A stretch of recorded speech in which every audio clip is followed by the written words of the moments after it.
श्रीरामचंद्र परब्रह्मणे नमः। श्रीगुरुभ्यो नमः। श्रीमात्रे नमः। श्रीगणेशाय नमः।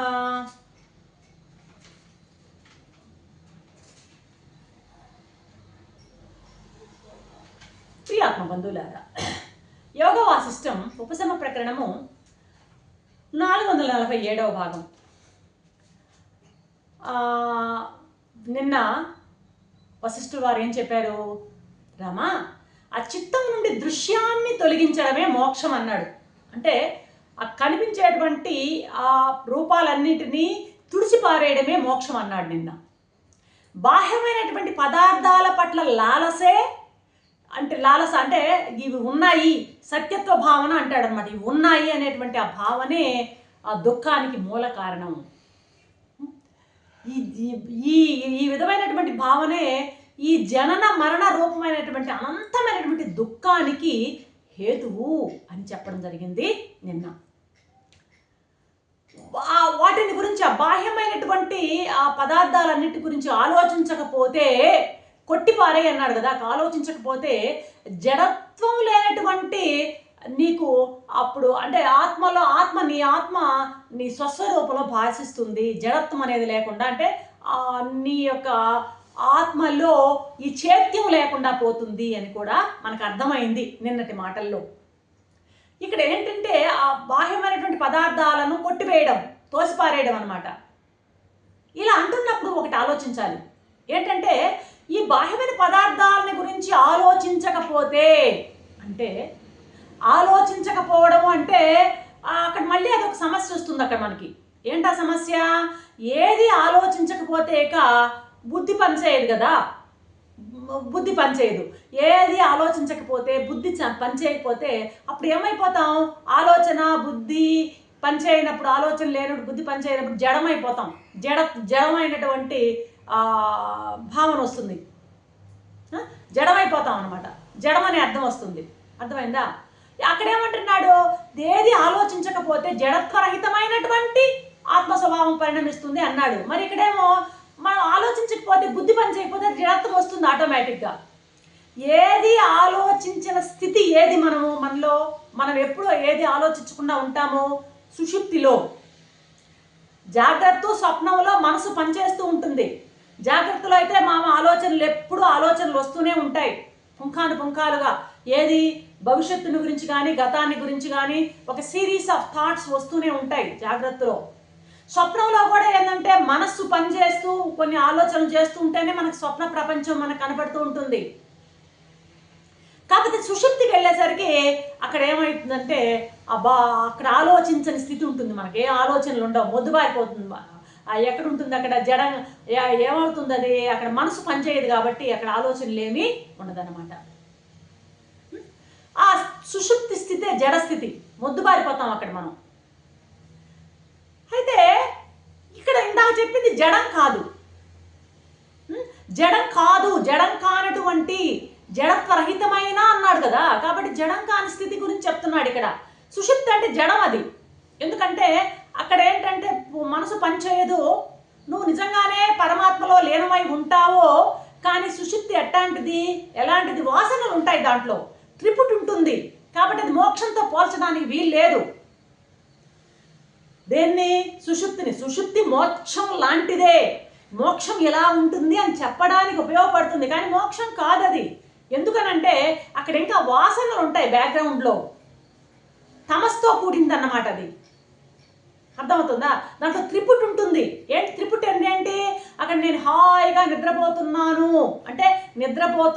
అనేటువంటి భావన ఉదయం లేచి నాకు తెలుస్తుంది. నేను హాయిగా నిద్రపోయాను అంటే నిద్రపోయేవాడు, నిద్రపోవడం 3 ఉన్నాయన్నమాట. త్రిపుటి ఉంది, వాసనలు ఉన్నాయి. కాబట్టి అది మోక్షంతో పూర్తిగా అది సమానం కాదు.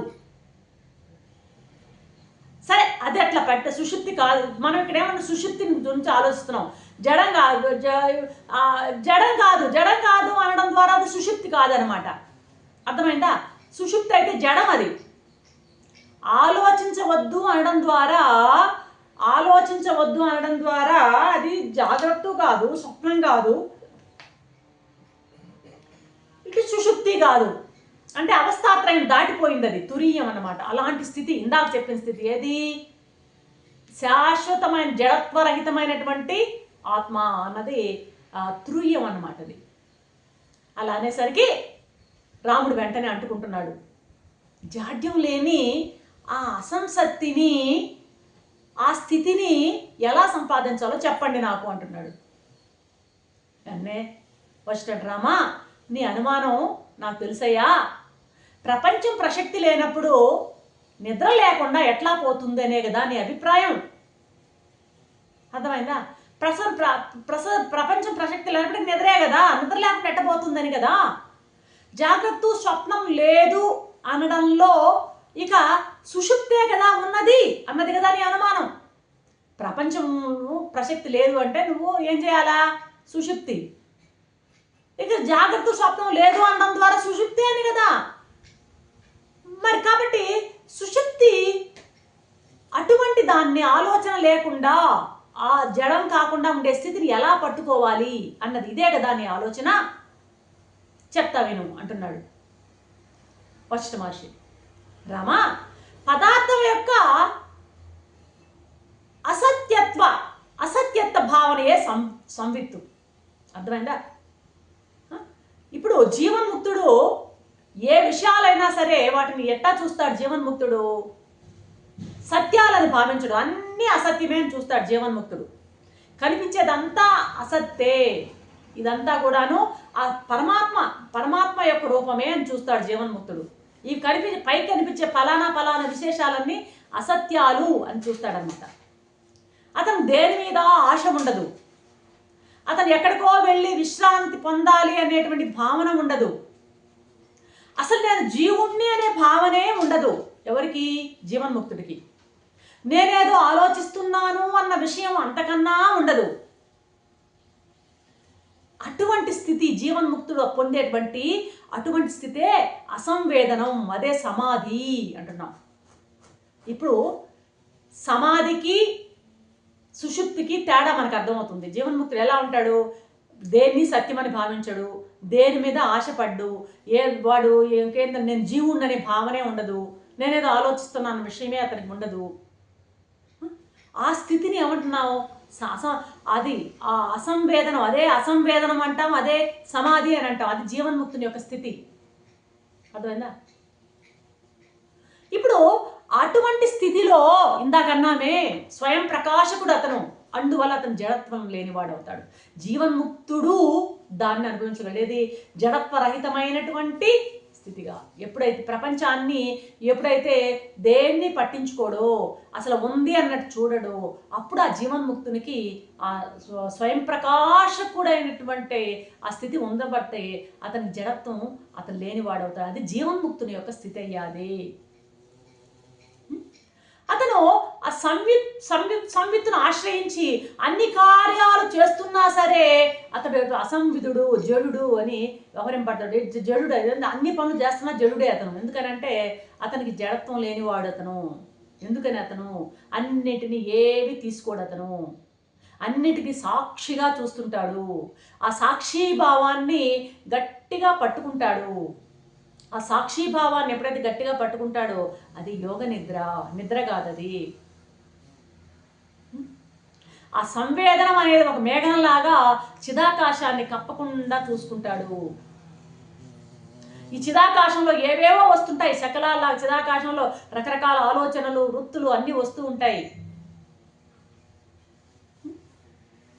నిద్రలో అయినా జాగ్రత్తలోనైనా ఎన్నెన్నో వృత్తులు, వాసనలు వస్తూ ఉంటాయి. మన నిద్రలో స్వప్నంలో కానీ అదే జాగ్రత్తలో కానీ రకరకాల వృత్తులు, వాసనలు వస్తుంటాయి. వాటిని ఏమాత్రము పట్టించుకోకుండా ఉండాలి. అట్లా ఉండు అంటున్నాడు. అది అలా పట్టించుకోకుండా ఉంటే అప్పుడు నీవు రహితమైన స్థితిని పొందుతావు. జీవన్ముక్తుని స్థితి అది, అప్పుడు పొందుతావు. అంతేగాని సుషుప్తిలో నీకు అది రాదు. ఎలా ఉంటావు అప్పుడంటే ఒక చిన్న పిల్లవాడిలాగా, ఏమీ తెలియని అమాయక బాలుడిలాగా, ఒక మూగివాడిలాగా అయిపోవయ్యా నువ్వు అంటున్నాడు ఇక్కడ ఒకేసారి. నువ్వు ఏమాత్రం పట్టించుకోవద్దు. ఎన్నెన్నో వృత్తులు వస్తుంటాయి, వాటిని ఏమీ పట్టించుకోవద్దు. చిన్న పిల్లవాడిలాగా ఉండు, మూగివాడిలాగా అయిపో, ఒక మతి తప్పిన వాడిలాగా ఉండిపో. మతి ఉండి పెద్దవాడివై మతి తప్పిన వాడిలాగా కుర్రవాడిలాగా అనుభవించు. చూడండి, మతి ఉండి మతి తప్పిన వాడిలాగా ఉండు, పెద్దవాడివై కుర్రవాడిలాగా అనుభవించవయ్యా. అప్పుడు ఆ అసంవేదనమే నీకు అన్ని సర్వత్రా పరుచుకుని కనపడుతుంది. అంత విశ్వం అంతా కూడా ఒకే ఏకరూపంగా నీకు పరమాత్మ స్వరూపం కనపడుతుంది. అప్పుడు నువ్వు ఏ పని చేస్తున్నా నువ్వు అజేయుడవే. ఇటువంటి సంవేదనమే నీకు సర్వత్రా నీవు వ్యాపించి ఉందని నీవు అర్థం చేసుకోయ్యా. కాబట్టి నీకు చేతనారూపమైనటువంటి సంవేదన కావాలంటే సత్ అనే దృష్టితో ఉంటే చాలు. ఉన్నది ఉన్నది అనుకో, ఫలానా ఫలానా దృష్టి వదిలేయి. ఫలానా ఫలానాగా చూడకు, అంతా ఉన్నది ఉన్నది ఉన్న సత్ సామాన్యంగా చూడు. నువ్వు చిత్ సామాన్యం అయిపో, సత్తుని సామాన్యంగా చూడు, అంతే. నీకు ఆ దృష్టి తప్పక అలవడుతుందంటూ ముగిస్తున్నారు వశిష్ఠ మహర్షి. రేపటి ఎపిసోడ్లో ఏం చెప్తారో చూద్దాం. అంతవరకు సెలవు. సర్వం శ్రీరామచంద్ర చరణా.